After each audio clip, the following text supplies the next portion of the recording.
Anger and heartbreak tonight for the families of two young men killed in a drunk driving crash in Orono back in 2021. The driver, who was sentenced to more than 7 years in prison, is now set to be released a year early. Jessica Hart explains why he's even eligible for that and why loved ones of the victims say they were completely blindsided. Jana, it's a really tough situation. You have grieving families and friends on one side and the law on the other. To understand why there's so much pain, you have to go back nearly 5 years.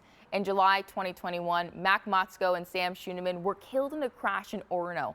The driver, James Blue, pleaded guilty on 2 counts of vehicular homicide in the deaths of Mack and Sam and was sentenced to 7.5 years in prison.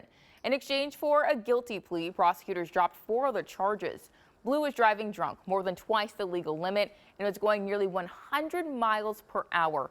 This case has gotten some attention recently because Blue applied for the Minnesota Department of Corrections work release program.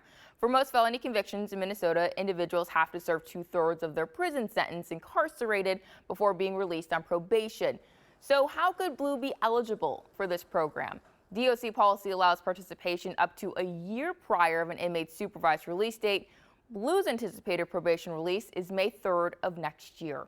In a statement from Blue's attorney, he says this is not early release, it's work release. He says this program helps inmates transition back into society while being fully supervised by the department. When the families of Mack and Sam learned about this, they wrote a letter to the Work Release and Victim Services Unit.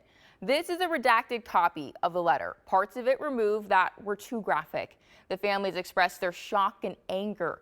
They say the plea bargain significantly reduced accountability compared to the severity of what happened.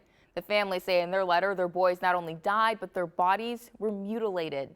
They included photos of the destroyed car to show the force of the crash. Sam's parents say he was an organ donor, but doctors told them all of his organs were essentially destroyed. Mack's parents say he fought for 6 hours unconscious to stay alive, struggling to breathe. They end the letter by asking the DOC to deny Blue's work release request. The commissioner will meet with Mack and Sam's families. The DOC confirms Blue does qualify for work release, but his request hasn't officially been approved. Now, if you're wondering when they're going to meet, the Department of Corrections did not tell us when there will be that meeting or when there will be a decision overall on the request from James Blue. Both families said in their letter if Blue was granted a work release, it would be a profound failure in accountability.